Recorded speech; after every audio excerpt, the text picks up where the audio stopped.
Câmara Baixa do Parlamento Brasileiro aprovou na quarta-feira uma lei que visa reduzir drasticamente a sentença do ex-presidente Jair Bolsonaro. Há uma certa indignação, e não só na esquerda, de que tudo isso esteja acontecendo. Será muito interessante ver o que o presidente Lula fará com isso. Os partidos políticos de direita e centro-direita estão piscando para a base de apoio do Bolsonaro. Ele se tornou praticamente um trapo choramingando. Vai ser difícil reconstruir aquela imagem de homem forte enfrentando o sistema. A Câmara dos Deputados aprovou isso às 2h26 da madrugada de ontem. Quando é que você vê eles trabalharem pelo interesse geral às 2h26? Isso é tão ridículo, pessoal. Isso é tão grotesco, nojento. É inacreditável. Brasil, o país que por alguns meses foi celebrado como exemplo raro de justiça no mundo, ao condenar Jair Bolsonaro e seus cúmplices golpistas de 8 de janeiro a longas penas de prisão, agora volta às manchetes internacionais pelo motivo oposto. A imagem do Brasil da impunidade ganha destaque, com a PL da dosimetria sendo lida fora do Brasil como uma anistia envergonhada para golpistas.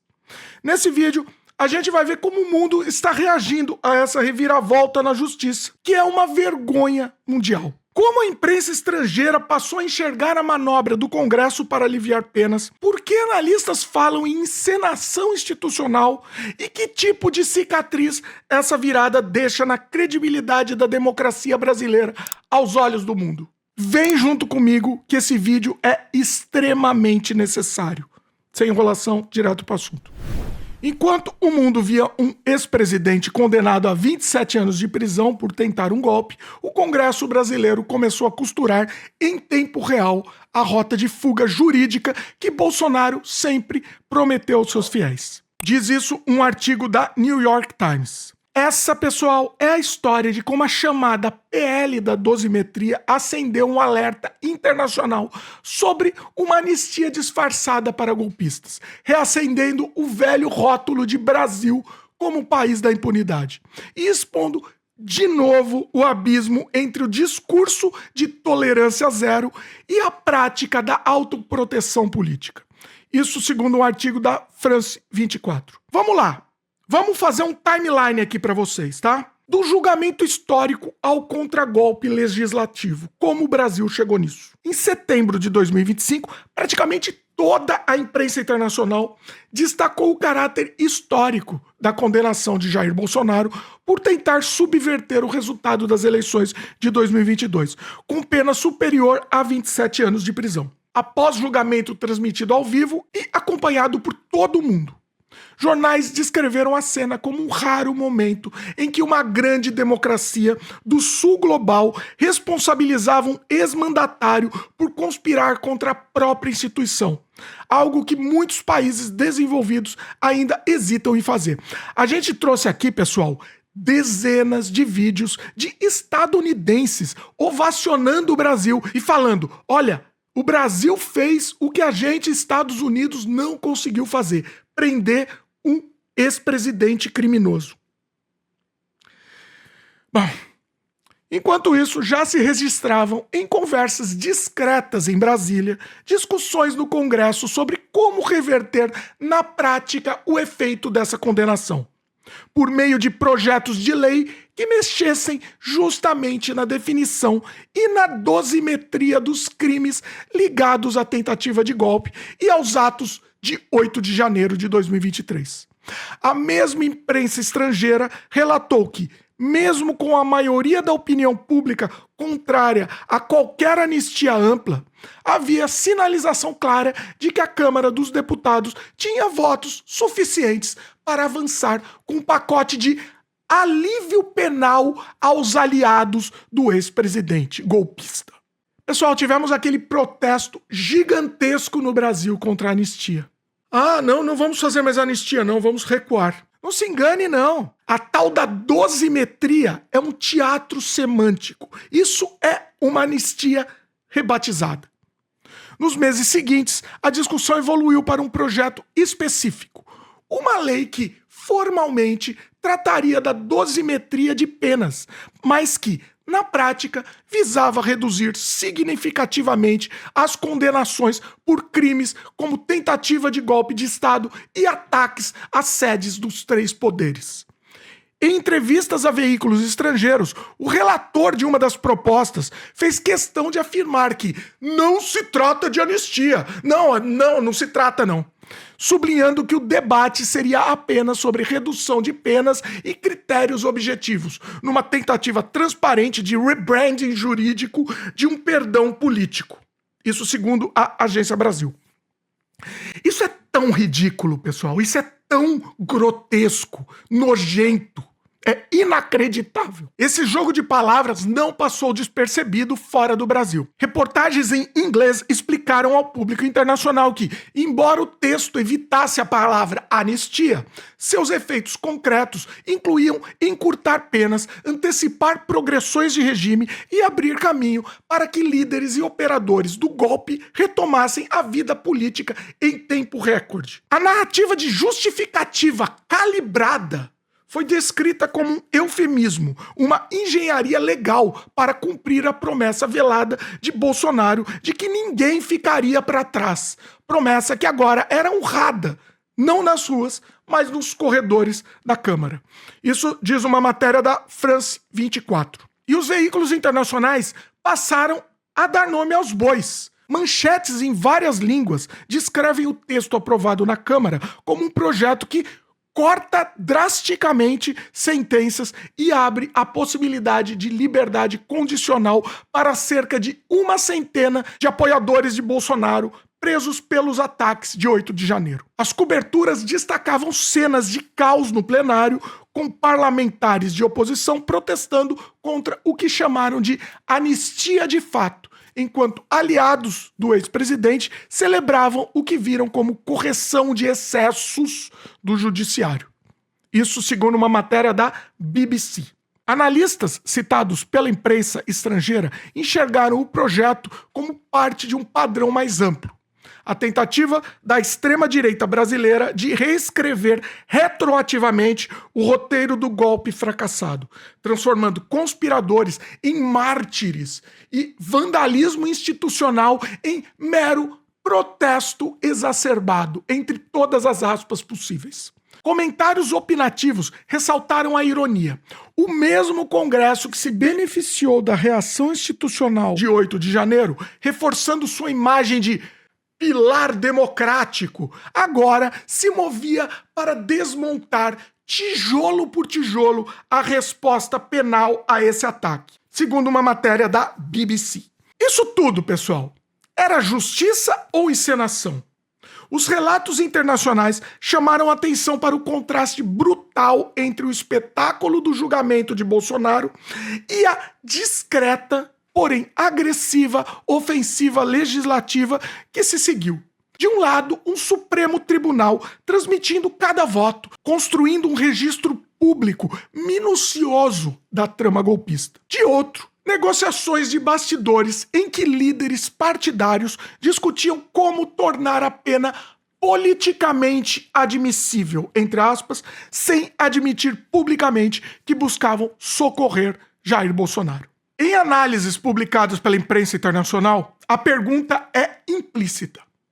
O sistema de justiça brasileiro realmente quis romper com a tradição de impunidade para poderosos ou apenas encenou um ato histórico, já contando que o legislativo reverteria o desfecho no segundo tempo? A impressão descrita em boa parte desses textos é que o custo simbólico de não julgar Bolsonaro teria sido alto demais, mas o custo político de mantê-lo preso por décadas seria simplesmente inaceitável para a elite que ele ainda ajuda a representar, segundo uma matéria do New York Times. Daqui a pouco a gente continua com essa análise, pessoal. Mas agora eu quero dar uma pausa para a gente assistir uma matéria do France 24 que fala sobre o assunto. Dublado em português, porque vocês pedem, mas eu vou deixar o link original aqui embaixo na descrição do vídeo para ninguém falar que é fake news, tá? Vamos assistir esse vídeo, eu vou deixar uma barrinha para você saber o tempo do vídeo e depois a gente vai voltar continuando a nossa análise. E agora, vamos ao Brasil, porque a Câmara Baixa do Parlamento Brasileiro aprovou na quarta-feira uma lei que visa reduzir drasticamente a sentença do ex-presidente Jair Bolsonaro, que está cumprindo 27 anos de prisão por uma tentativa de golpe de Estado. Isso significa que o ex-líder de extrema-direita agora pode ter sua pena reduzida para pouco mais de 2 anos de prisão. Agora estou acompanhado pelo Tim Vickery, diretamente do Brasil. Oi, Tim. É bom ter você aqui com a gente. Conta pra gente por que isso tá acontecendo. Por quê? Por quê? Por que essa lei? A política é sempre a arte do possível. Você deve se lembrar que, há alguns meses, a ala bolsonarista no Congresso estava pressionando por uma anistia completa. Essa chance já passou. Isso não é mais possível. A opinião pública não aceitaria isso.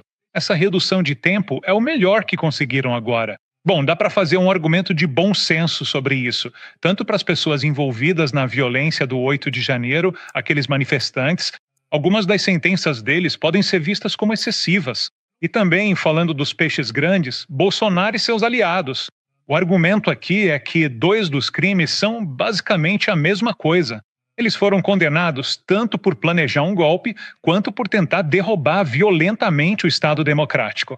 Então, o crime menor deveria ser absorvido pelo crime maior, e isso tiraria 6 anos e meio da sentença. Ou seja, dá para fazer um argumento de bom senso, mas isso tem muito mais a ver com cálculos políticos do que com bom senso, e, especificamente, com a disputa para ser o líder da direita. Agora, Bolsonaro, além dos problemas legais, tem outros problemas também. Segundo seus filhos, que fazem parte do seu projeto político, ele se tornou praticamente um trapo choramingando. Vai ser difícil reconstruir aquela imagem de homem forte enfrentando o sistema, mas ele ainda tem uma base considerável e pode ser um grande influenciador. Na semana passada, um dos seus filhos, Flávio, anunciou que era o herdeiro escolhido e que seria o candidato à presidência no ano que vem. Pouca gente, inclusive na direita, o leva a sério como candidato. Então, o que aconteceu aqui, eu acho, na essência, no fundo, é que os partidos políticos de direita e centro-direita estão piscando para a base de apoio do Bolsonaro, tentando conquistar esses votos da direita, tentando se firmar como líderes da direita para as eleições do ano que vem. E onde você acha que isso vai dar? Bom, isso vai ser aprovado às pressas no Senado, a Câmara Alta. Provavelmente eles vão votar isso na semana que vem. Há uma certa indignação, e não só na esquerda, de que tudo isso esteja acontecendo. A Câmara dos Deputados aprovou isso às 2h26 da madrugada de ontem. E algumas pessoas estão dizendo, quando é que você vê eles trabalharem pelo interesse geral no 2h26? E a esquerda certamente se organizará contra isso. Provavelmente haverá manifestações no fim de semana. O presidente Lula pode vetar qualquer decisão tomada, embora seu veto possa ser posteriormente anulado pelo Congresso. Será muito interessante ver o que o presidente Lula fará com isso, pois ele terá a oportunidade de parecer magnânimo, ou melhor, de se apresentar como o homem que tenta minimizar a polarização excessiva na vida política do Brasil. Ele tem Bolsonaro na prisão, inelegível, ele é o líder nas pesquisas. Então, talvez seja uma oportunidade para ele, já que o Congresso pode derrubar seu veto, de aceitar isso e se apresentar como uma força, uma influência apaziguadora do clima político polarizado do Brasil. A política, como sempre, é a arte do possível. O Brasil virou vitrine e laboratório da impunidade.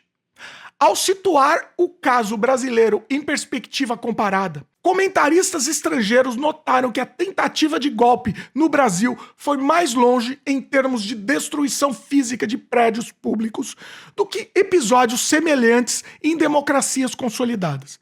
E ainda assim enfrentava uma reação punitiva vulnerável a barganhas. Reportagens lembraram que, mesmo após as imagens de devastação em Brasília correrem o mundo, parte relevante do establishment político nunca rompeu de fato com o bolsonarismo, apenas esperou a oportunidade de baratear a conta penal, segundo uma matéria da France 24.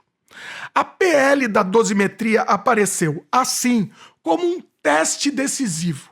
Ou o Brasil mostraria que é capaz de impor consequências duradouras a quem tentou derrubar seu próprio regime, ou confirmaria mais uma vez, o estereótipo de país em que generais, presidentes e financiadores de golpes sempre encontram um atalho jurídico para voltar ao jogo. Alguns textos ressaltaram que o recado para o futuro é devastador. Se até uma tentativa de golpe transmitida em alta definição ao vivo para o mundo resulta, pouco tempo depois, em cortes generosos de pena, a mensagem para qualquer aspirante a autocrata é clara. Arrisque, porque o sistema se encarrega de amortecer o impacto para você. Isso segundo uma matéria da BBC. Isso, pessoal, é um desfecho à altura do cinismo.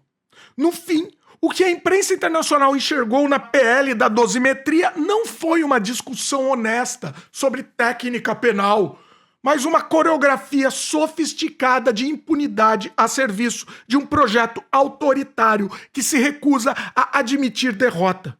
O país que parecia, por um breve momento, disposto a enfrentar seu flerte com o fascismo, optou por algo mais familiar: punir o suficiente para produzir manchetes heróicas, mas perdoar o bastante para manter intactas as redes de poder que alimentaram o desastre. Chamar isso de dosimetria é uma piada, é um insulto. O que se mede, no fundo, não é a gravidade do crime, mas o quanto a democracia está disposta a se humilhar para não encarar o choque frontal com o bolsonarismo. Se essa lei prevalecer, o Brasil não será apenas o país da impunidade. Será o país que transformou a própria tentativa de golpe em currículo político. E a prisão de um ex-presidente virou só uma estratégia de marketing, mostrando ao mundo uma imagem que reflete covardia e impunidade. Não percam a esperança ainda, tá, pessoal? Na sequência dessa votação da PL da dosimetria, ainda há um campo de batalha aberto, tanto no próprio Congresso quanto no Judiciário. O texto precisa passar por novas rodadas de análise, pode sofrer alterações em destaque, ser travado em comissões, ter sua promulgação retardada e, principalmente, pode ser questionado por inconstitucionalidade no Supremo Tribunal Federal. E o Lula também tem poder de barrar essa PL. A depender da pressão social, da repercussão internacional e da correlação de forças entre governo, oposição e centrão, a lei ainda pode ser parcialmente derrubada, ter trechos suspensos por liminares ou ser reinterpretada de forma muito mais restritiva, esvaziando o plano original de aliviar a situação penal dos golpistas. Ainda há esperança, pessoal. Talvez seja o momento agora de voltarem os protestos, mas assim, com muita intensidade. Pacífico, obviamente, para não dar problema depois. Isso só tem chance de ser revertido se o povo mostrar sua força, lotarem as ruas. Eu quero comentar sobre uma oportunidade real de trabalhar no Brasil, ganhar dinheiro extra em dólar e mudar completamente a forma como você encara a sua rotina. Esse print aqui do lado é do Leonardo, que topou experimentar. Nas primeiras 24 horas após aprender a aplicar o método ensinado pelo Clayson, o Léo conseguiu fazer quase 26 dólares. Se fizermos uma conversão aproximada, isso dá cerca de R$120 logo no primeiro dia. Mas, gente, isso significa que você vai fazer exatamente o mesmo no primeiro dia aplicando o que aprender? Não. Pode ser que você faça mais, pode ser que faça menos no primeiro dia. Talvez no segundo, terceiro dia você já consiga aplicar tudo que aprendeu direitinho. Isso varia de pessoa para pessoa, né? A Fernanda, por exemplo, assistiu às 3 aulas gratuitas com o Clayson e conseguiu $104 no primeiro mês, o que dá um pouco mais de R$520 de renda extra. Clique no link que está na descrição, assista às 3 aulas gratuitas com o Clayson e só depois decida se quer continuar. O ponto principal é: para entender como funciona, você precisa assistir às aulas. E você não precisa pagar nada para isso. Só precisa se permitir descobrir se essa oportunidade faz sentido para você. Não é fórmula mágica, não é enganação, é trabalho. Mas é um tipo de trabalho que te dá liberdade. Liberdade de tempo, de lugar. Você pode trabalhar onde quiser, com seu celular, computador. Tem gente que começou apenas para complementar a renda e hoje vive disso. com mais paz, mais tempo para a família e sem depender de ônibus lotado ou chefe pegando no pé. Se isso fizer sentido para você, entra no primeiro link na descrição ou clica no QR Code aqui na tela. O Clayson vai liberar 3 aulas gratuitas mostrando tudo, passo a passo. É só clicar, assistir e decidir. Só de assistir você já sai ganhando, porque abre um novo jeito de conquistar uma renda extra. A gente estava feliz, estava comemorando, já estavam cantando a bola que isso ia acontecer, a gente já estava com uma desconfiança, mas aconteceu. Está acontecendo ainda. Tem chance de ser invertido. Eu quero saber a opinião de vocês sobre esse assunto aqui embaixo nos comentários. Fiquem à vontade. Para isso ser revertido, a população tem que ir para as ruas em massa. Talvez fazer um dos maiores protestos da história do Brasil. Obviamente sem violência, né? Para não dar pano para manga. Mas tem que ir para as ruas. Talvez seja a única forma disso ser revertido. É isso, pessoal. É isso. Tomando porrada, mas levantando. Vamos em frente. Pessoal, ajuda a gente. Lembra de dar o like pra esse vídeo furar a bolha. Se inscreve no canal se ainda não é inscrito. E, acima de tudo, pega esse vídeo, pessoal, e compartilha. Compartilha com todo mundo que você conhece. Espalha. Espalha para todos os seus contatos. Vamos fazer essa vergonha chegar ao maior número possível de pessoas. Vamos abrir os olhos das pessoas. Beleza? É isso. Valeu, pessoal, e até a próxima.